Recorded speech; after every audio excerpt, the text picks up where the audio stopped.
So, Hey, Anita. we watched this episode together and tried not to talk about it. Yes. This was not the episode to watch together and try not to talk about. That's for sure. Holy crap.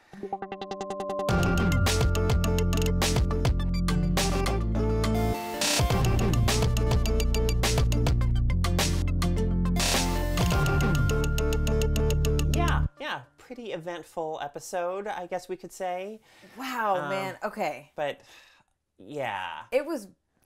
Okay. So okay. you It's like, it was so emotional. Yeah. I mean, so many roller coasters in this one. Yeah, I mean, I actually think, earlier today you were saying something interesting, which is that both, like, The Leftovers and this show, you feel more, like, you feel really deeply connected to the characters in these episodes, like something about or in those shows. Yeah, so the last season of The Leftovers, I was ravenous for. Like, I couldn't, like, I watched it when it aired. I couldn't wait to see what was happening next. I was so invested in the characters. They did such a brilliant job that when it ended, I was like reading the hashtag and I was reading all the recaps and I was reading everyone's thoughts about, like, I wanted more because I was so, like, whatever. And this episode, so Halt, I feel that way about Halt and specifically this episode where I was like, we watched it.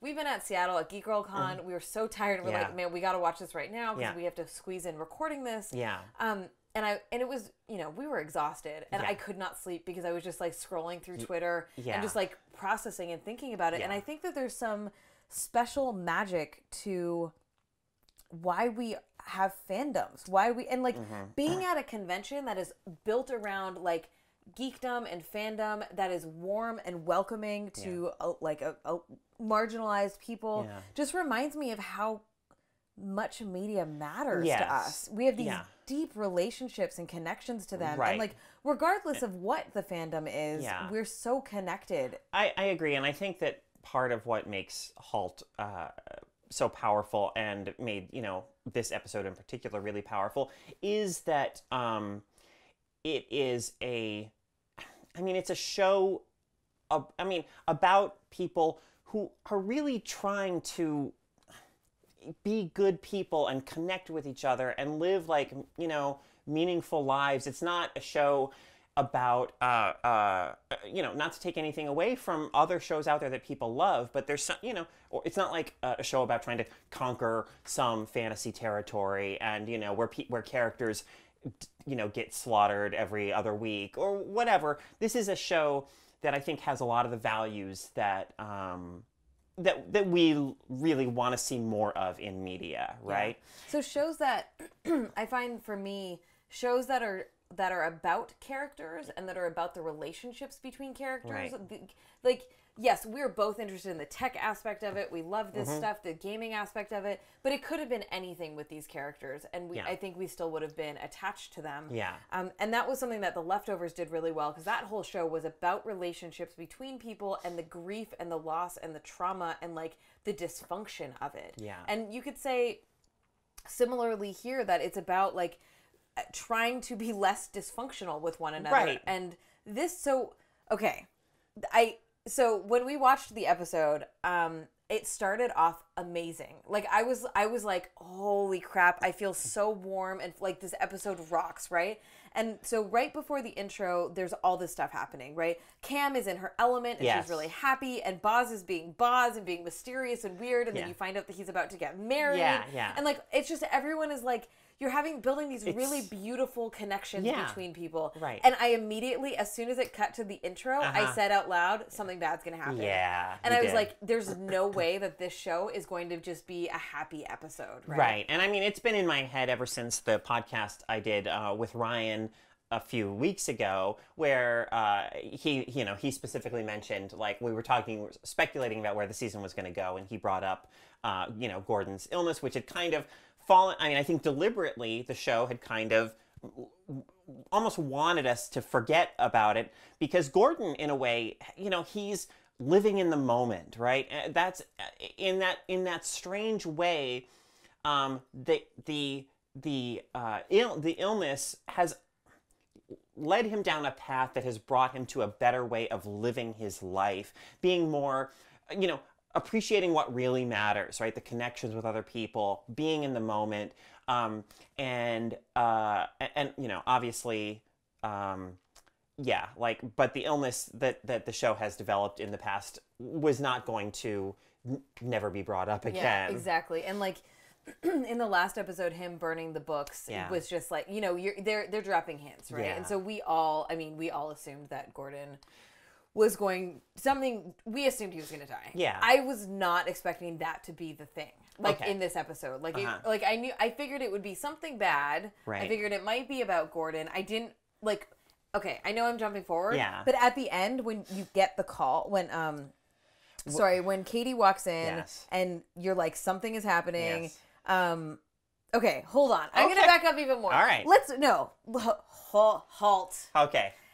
Let's start from the beginning, because I think we're jumping forward. This was the pivotal moment. Yeah. But I think that this episode in particular could not have happened outside of this season, because you needed to be invested in the characters, and you needed to see the ups and downs of their interpersonal relationships in order to see them succeed. Yeah. And the thing that I loved about it is everybody had this beautiful banter with one another, and it was so loving. Like literally every single conversation and space that happened was brought with so much love. Yeah, I mean, I think Joe, you know, obviously we've talked about before, Joe has changed and grown so much as a character this season. And part of what makes, you know, this episode's big event so powerful is, you know, is just we love seeing the wonderful friendship and collaboration that these two have developed. Yeah. You know? Well, so even before that, Joe is sitting in the trailer with Cam. Yeah. And Cam is doing Cam. Yeah. And being like, I got this thing, just 2 minutes. Yeah. And Joe is just phasing off into this nesting. He's nesting. Right. He's like, babies and house, and he's imagining building a house here and having a life with her on this property that she's like loves, and she's not paying attention. And I was sitting there thinking, one, Joe is being so understanding of Cam in this way that I'm like, is he gonna snap? Is he gonna get over it? Is he just being like, I'm in love with this person and this is how they are, and I'm gonna compromise and deal with this? So he's like, yeah, we can't, let's have dinner later. She's like, let's have dinner later. He's like, okay. And then she calls and says, we can't have dinner later. And he's like, okay. Right. And so there's these moments that I keep waiting for him to snap. Right. And he's just like, I think that this is what it's like to be in this relationship, and I'm learning how to adjust to that. Yeah. I mean, at first I read that first scene at the Airstream as, oh, they're not listening to each other. They're in their own worlds. But then we get that great moment later when they're on the phone, and she says, you know, for the record, I've thought about building a home out here too. And you realize, oh, no, they, in their own way, they are listening to each other. You know, that absolutely. was fantastic. Yeah. So, I mean, okay, in this episode, the title of it, was actually Who Needs a Guy? And so because throughout the whole episode, you have this running issue of Gordon trying to fix the air conditioning at the office, I guess. And for a while, I'm like, why is this episode doing this thing with the air conditioning? Like, what is that even about? It feels sort of it felt very kind of like 90s TV show to me. Like, it just felt like this kind of manufactured situation or something. Also, it doesn't get that hot. Well, in the Bay Area, usually. Sure. Yeah. that was the first thing that came to mind, because I was like, what? Yes. You can't work because the air conditioning? Yeah. But, you know, so there's this moment where I think Katie says, you know, well, why don't you just call a guy? And obviously there's the assumption, of course, that anyone who comes to fix it is going to be a guy, which, you know. But Katie says, you know, why are you kind of killing yourself to fix this thing? Just call a guy. And, you know, Gordon, but he's very invested in this. And ultimately, you know, when he kind of does get it up and running again, he's, you know, in this kind of like celebratory moment. He's like, who needs a guy? Like, and I really think that this episode, I mean, Halt in general is about this, but really this episode in particular is about how we do need each other, right? And,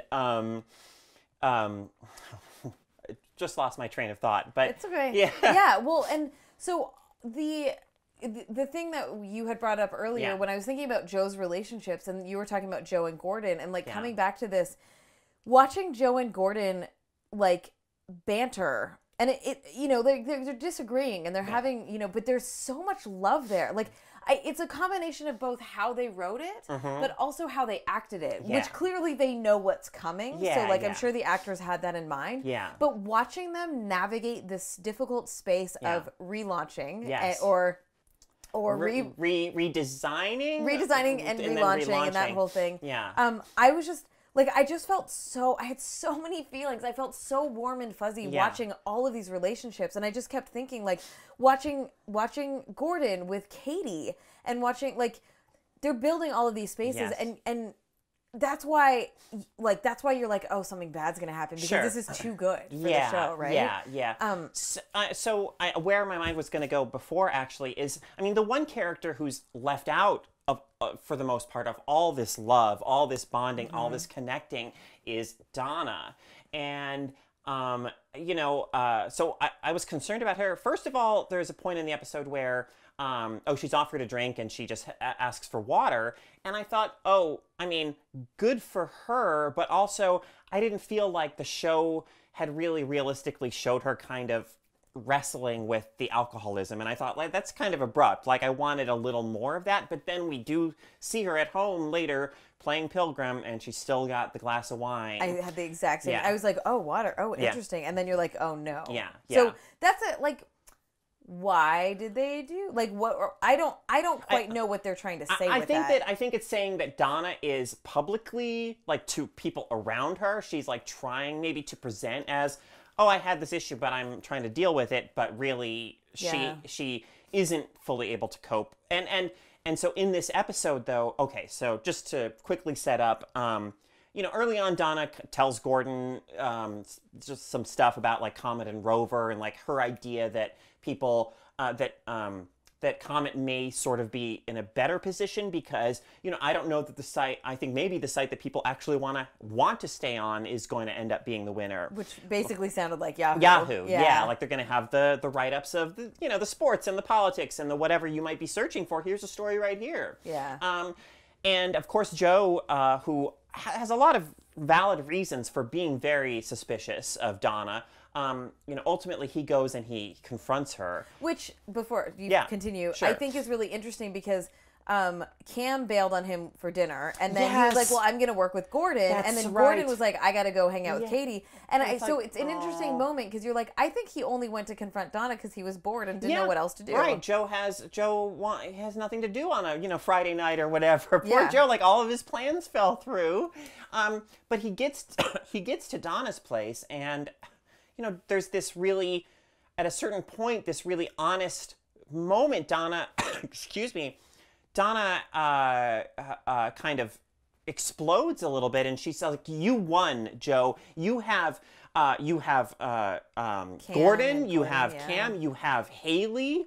You know, you have all these people on your side, and basically saying, like, I have nothing. Yeah. And so it was so explosive, and I was like, you know, they're being combative a little bit, and there's all this stuff going on, and then she says that, and you're like, she's so isolated and lonely, and she's really, and that's why she's drinking, and like, exactly. And go ahead. Well, also because when she's talking to Diane, and Diane's like, I want to promote you, I want to put you up as managing partner. Right. Her reaction was like, oh fuck, I don't want that. Yeah, well, and she immediately switched into, of course I want that. But her face, like, and this is a testament to her.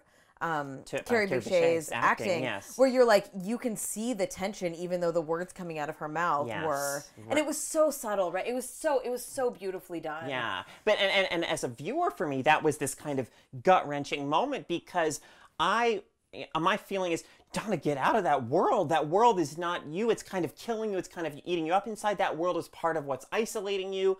But I really think, I mean, Donna's isolated, and I feel really bad for her, but it is to some extent a problem of her own making. I mean, she has in the past made efforts to kind of reach out to Cam, and Cam's kind of rebuffed those, but she's also been, you know, really, I mean, just that whole world of business that she operates in is so cutthroat, and I don't know, I just feel like she's isolated herself to some degree. Yeah.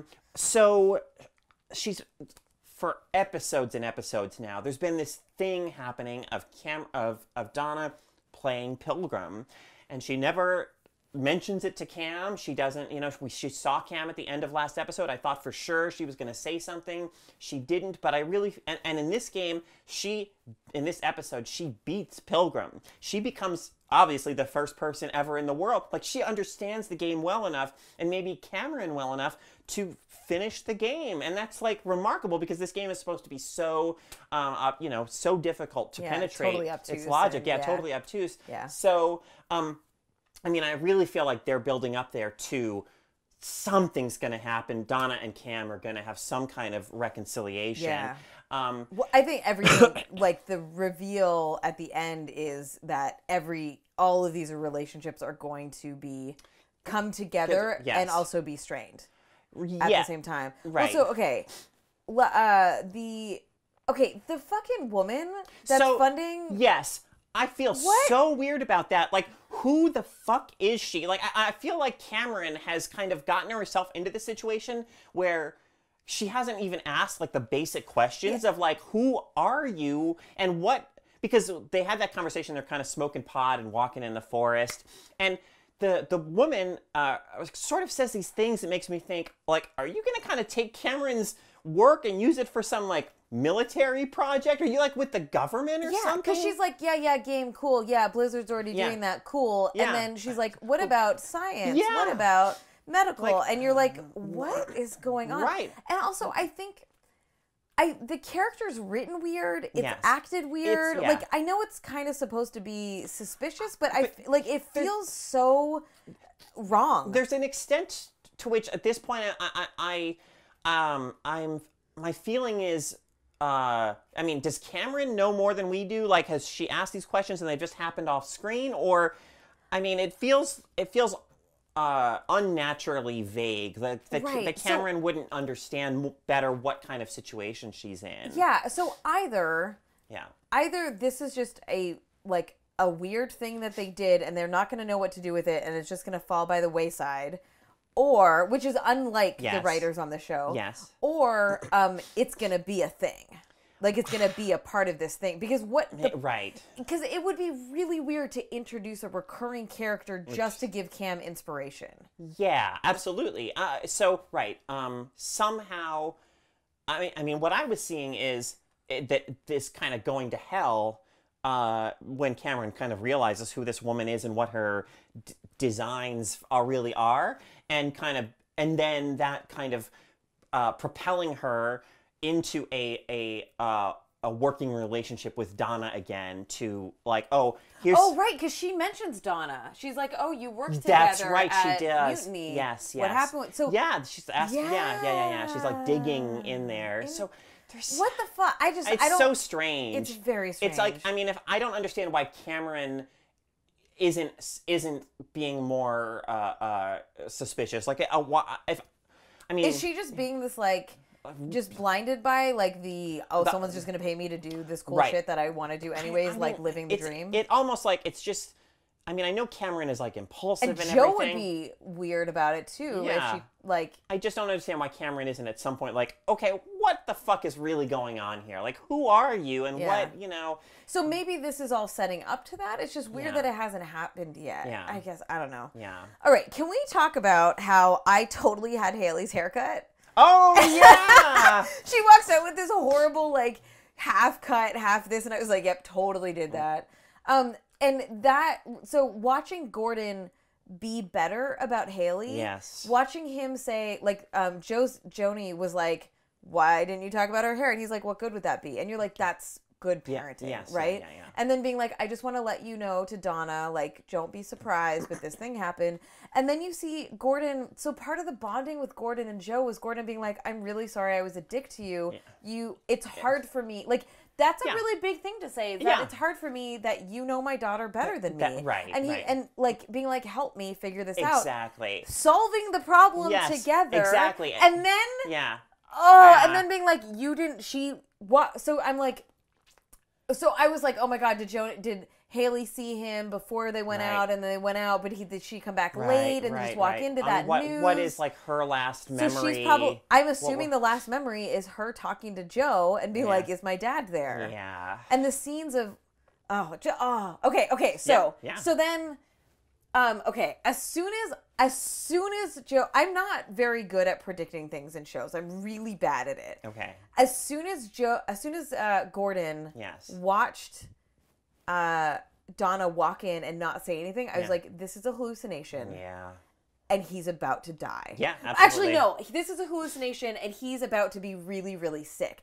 It didn't even occur to me that this would be the moment where he died, because I was like, he's going to get sick, and then he's going to die at the end of the show. Yeah. So the fact that when Donna picks up the phone, and Katie says, no, we don't hear what we Katie don't hear says. what Katie says. So I'm like, Donna, they're all going to go to the hospital. This is what I'm thinking in my Yeah. head. Donna says to Joe. Joe, yeah, because Joe's leaving. He's getting ready to leave. You know, he's got his busted up hand, which I still wince every time I think about that moment when Donna like slams the door on Joe's hand. But he's about to leave. Donna comes out and says, "Joe." I was not expecting that, and then I started bawling. I don't know if you saw me. Oh, I was did. totally weeping. Yeah. Ebony was passed out on the couch next to us. Yeah. But I was totally weeping because you're watching everyone grieve and be in shock, and you watch the train of phone calls of the importance of this man to these people's lives. Yeah. Who needs a guy? Yeah. We all need him. Exactly. We all need him.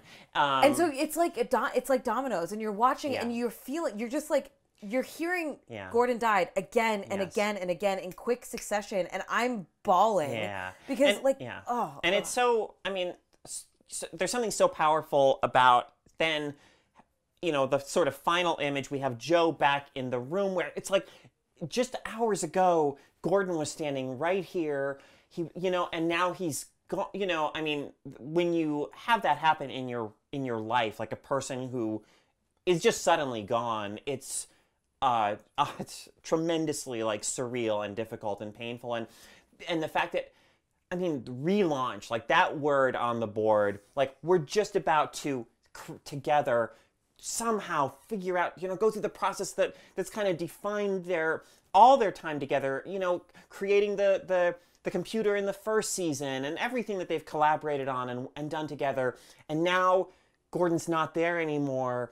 And but he has that vision, that relaunch word on the board, and it's like, what does that mean now that Gordon isn't here anymore? Yeah. It's really... Yeah, and you watch Cam walk in. Yeah. And, okay. Sorry, I just looked at my notes, and I'm like, there's a couple of lines that just happened, and like, so I wrote down, Joe says to Gordon, you and Cam have no sense of time. Do you remember that? I because do. Gordon's like, just 2 minutes. Yeah, and Cam's like, just 2 minutes. And watching the similarities in these relationships and like the caring of them. Like, so Cam walks in and she just stands at the door. Yeah. And she's destroyed. Yeah. And Gordon is Joe is just staring at the board. Yeah. And like, I'm thinking, is their relationship going to implode under the pressure of grief? Right.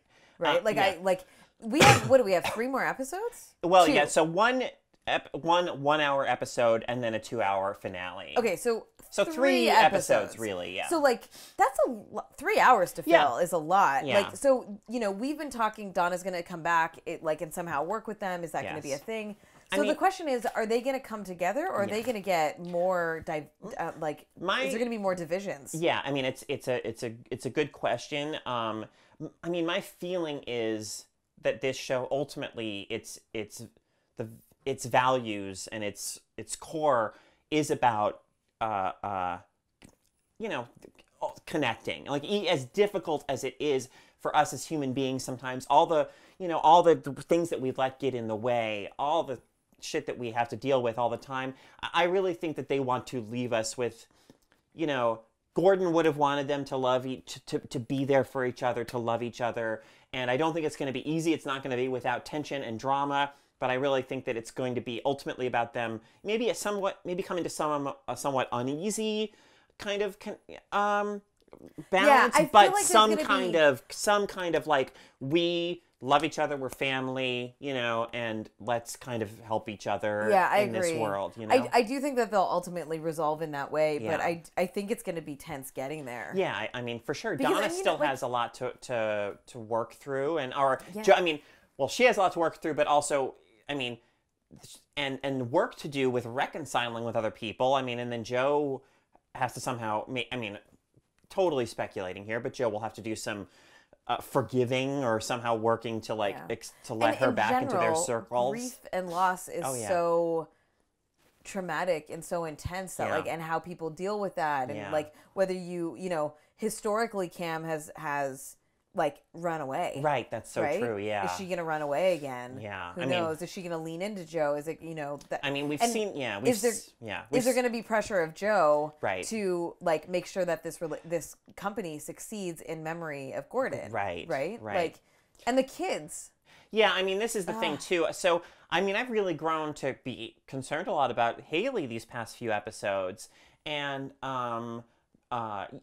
I mean, for this happening at this moment in her life when she's already struggling with so many other things, it is, I mean, it's awful beyond words. I mean, and it's like, I'm sort of glad that, not that Joe can in any way fill Gordon's shoes or like, but I think that the fact that she has this compassionate kind of adult, I imagine we will see Joe, you know, in some ways kind of making it clear to Haley that he's there for her as like an adult, of, you know, someone who cares about her, and that, you know, I mean, obviously there's some value in that in the moment that Haley's in right now. So remember when Haley and Donna are in bed grieving, and then this figure shows up in the doorway. I thought it was Katie. I know that that's the weirdest thing, but like I thought it was Katie for a minute, and I thought that they were all just gonna like grieve together. Right. And I know that that's unreasonable, but also like the relationship between Gordon and Katie was so sweet and tender, and like the fact that Katie was being brought in as like a part of the family. Like I hope they don't just like, I hope she doesn't just disappear. Right, and I don't think she will. I mean, what was that tweet that you saw about? The actor that plays Katie and My Girl.